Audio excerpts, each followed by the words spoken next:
Muy buenas tardes, Córdoba. Buenas tardes, gente de empresa. Una noticia de los últimos días estaría confirmando que Argentina y Estados Unidos han alcanzado un acuerdo de intercambio de información financiera para cazar cuentas, digámoslo así, cuentas no declaradas de argentinos en ese país. No es un tema menor porque se afirma que unos 100.000 millones de dólares salieron desde aquí para allí, no todos truchamente, por cierto, pero el tema es si pagaron o están pagando lo debido para estar, digamos, bien de papeles. Para saber a ciencia cierta cuál es la situación al día, convocamos hoy a nuestro expertísimo en cuestiones fiscales, el profesor Dr. Luis Alberto Rey. Bienvenido, doctor Rey, y gracias, como siempre, por este tiempo compartido en Córdoba Empresa TV. Buenas noches, Pedro. Espero que andes bien. Muchas gracias por tu invitación. Muy bien. Una noticia a la que considero muy importante y, sin embargo, ha sido muy poco comentada en los medios, Luis, es que dicen que el acuerdo con Estados Unidos está cerrado. No sé si ya se firmó, pero parece un tema grosso realmente. Ya existe intercambio de información con Estados Unidos. Lo que entiendo yo es que este acuerdo lo que busca es profundizarlo. Nuestro país está suscrito a muchos convenios bilaterales de intercambio de información en materia de narcotráfico, de evasión de impuestos, etc. Más allá de eso, a nivel internacional existe el GAFI, el Grupo de Acción Financiera Internacional, que tiende a combatir las cuestiones que tienen que ver con lavado de activos provenientes de operaciones con narcotráfico, evasión de impuestos y demás actividades de crimen organizado, ¿no es cierto? Y además nuestro país forma parte de GAFILAT, o sea, el Grupo de Acción Financiera de América Latina. Y obviamente a su vez nuestro país tiene o cuenta con una normativa que pretende combatir el lavado de activos provenientes de actividad ilícita. Esto está regulado por la ley 25246 y entiendo que estos acuerdos con Estados Unidos tienden a enmarcarse dentro de estos grandes institutos que te acabo de mencionar. Estiman que en los Estados Unidos hay unos 100.000 millones de dólares de argentinos que no los declararon en su momento. Esta normativa, este tipo de normativas, ¿a quiénes alcanzan, Luis? ¿Y cómo se instrumenta esto? Porque imagino que despertará la caza, dicho así, por parte del fisco y la justicia argentinos. Ante todo te quiero aclarar que Estados Unidos siempre ha sido muy reticente, no solamente con Argentina, sino con otros países, de suministrar información sobre inversiones de no residentes. Esperemos que esta vez ocurra. Una vez que se cuenta con esa información, se cruzan esos datos, principalmente las declaraciones juradas de bienes personales y de impuesto a las ganancias, y entonces surgen esas inconsistencias sobre bienes, cuentas, activos inmobiliarios, etcétera, que se poseen en Estados Unidos y que no están declarados en la correspondiente declaración jurada del impuesto sobre los bienes personales. Y obviamente también los réditos que generan ese tipo de inmuebles con impacto en el impuesto a las ganancias. A partir de ahí, lo que calculo va a ocurrir va a ser una fuerza de enforcement o suministro de una información preventiva a los contribuyentes para que regularicen esa situación, y en la medida que esto no ocurra, van a comenzar procesos de determinaciones de oficio.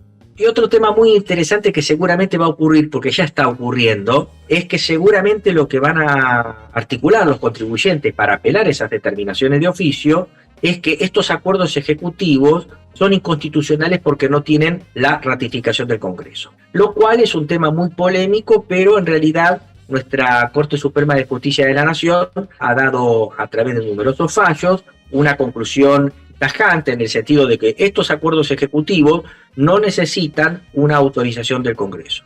Ahora, contanos una cosa. ¿Cómo se sacan de la Argentina solo a Estados Unidos 100.000 millones de dólares? ¿Cómo es posible que esto haya sucedido? Lo que ocurre, Pedro, es que estos son largos procesos en los cuales, a través de diferentes mecanismos muy sofisticados, a lo largo de mucho tiempo han dado lugar que se estima que Argentina tiene en el exterior cerca de 350.000 millones de dólares de argentinos en el exterior, más allá de los que vos mencionaste que se estiman que estén en Estados Unidos.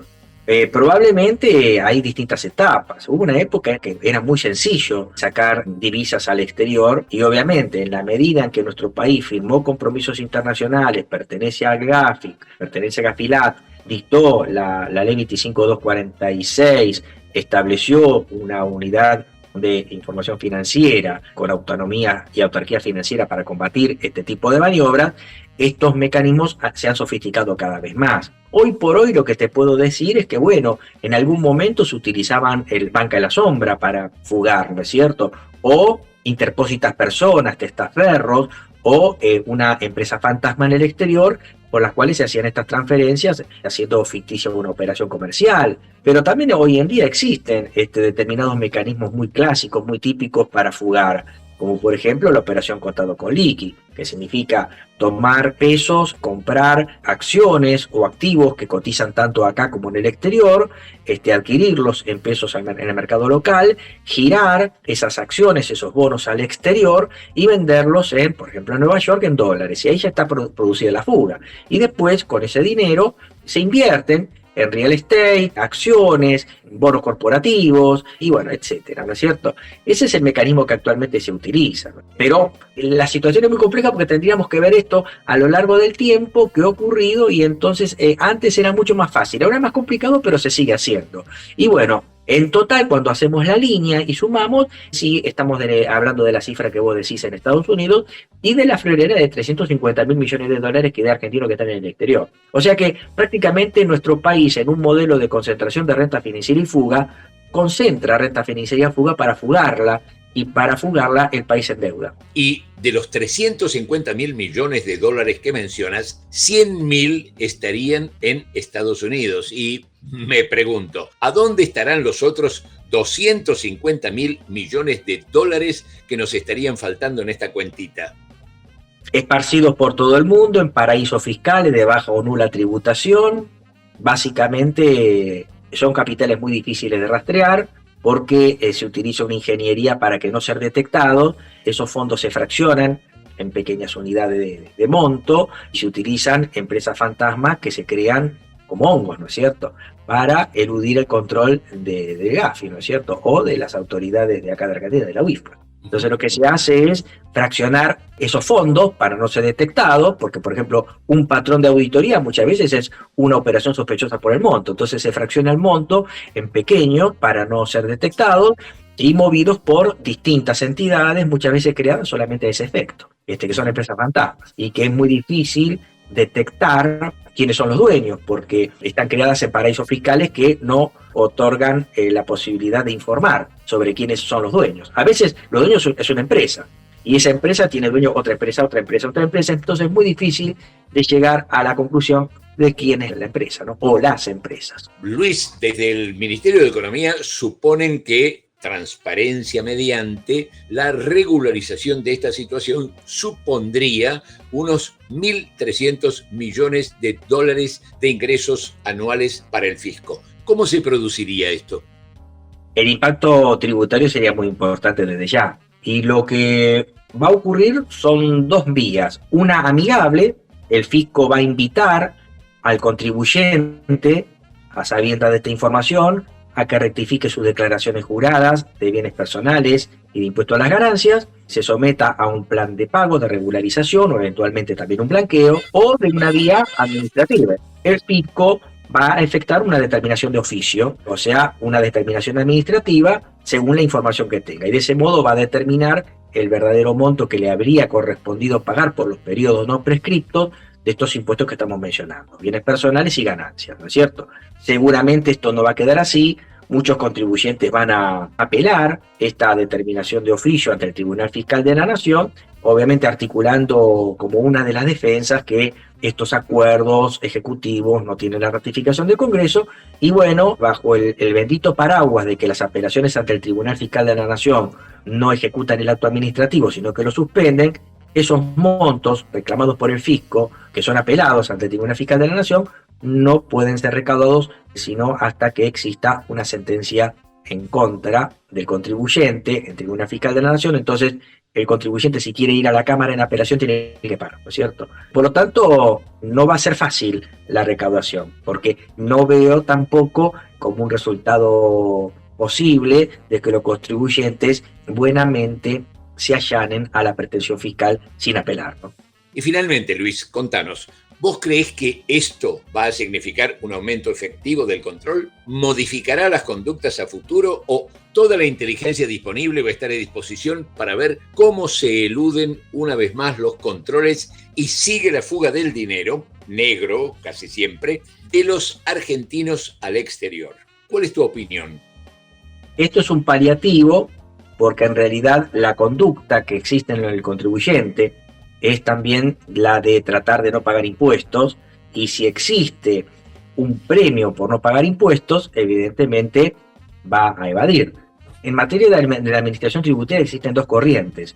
Una a la que yo no sigo tanto, que es la de cliente. El contribuyente es un cliente y hay que tenerlo contento, buenamente, se avenga a pagar los impuestos. Es la teoría del cobro amigable de los impuestos, a la cual yo no sigo.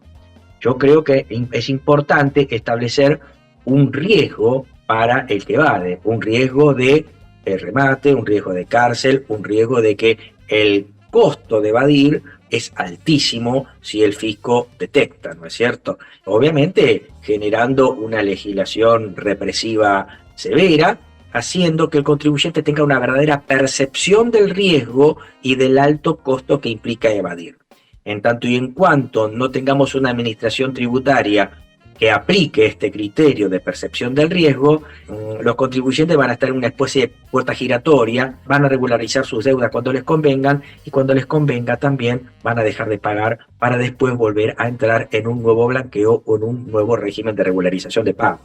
Gracias, doctor Luis Alberto Rey, por este clarísimo panorama. Muchas gracias, Pedro, y un gran abrazo. Gracias, muchas gracias, Luis. Gente, mucho antes de la aparición de Cristo, ya existían los impuestos y la evasión, y guay con el que agarraban trampeándole al poder de turno, fuera el rey, el faraón o el César. Las penas actuales son un poroto al lado de aquello. Pero la pregunta del millón es, si los impuestos fueran más bajos, ¿todos se avendrían a pagarlos? No sé, lo dejo picando. Amigos, a las puertas de diciembre, mes de celebraciones, antesala de festejos y licencias. Pero, como decimos siempre, a no relajarse, que todavía hay mucho por hacer. Nosotros estaremos esperándolos aquí el jueves próximo, Dios mediante. Hasta entonces, tengan una excelente semana, cuídense mucho, y vaya un fuerte abrazo para todos.